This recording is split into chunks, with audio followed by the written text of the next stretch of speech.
Hello everyone, in this video we are going to look at how can we adjust the chart of TradingView.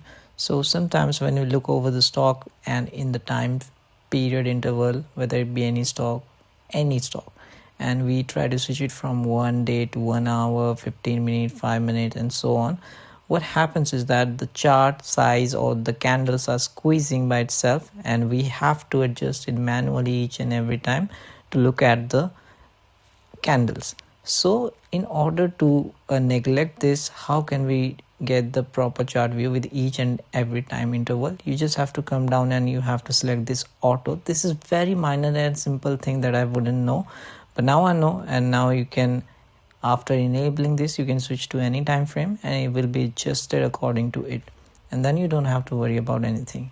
You can see it's very much clean and neat than the previous overview. So likewise, it is going to be adjusted for every stock. You don't have to redo it again and again. It will be adjusted now on. Okay, so yeah, I thought it would be helpful for you guys if you don't know. And that's it.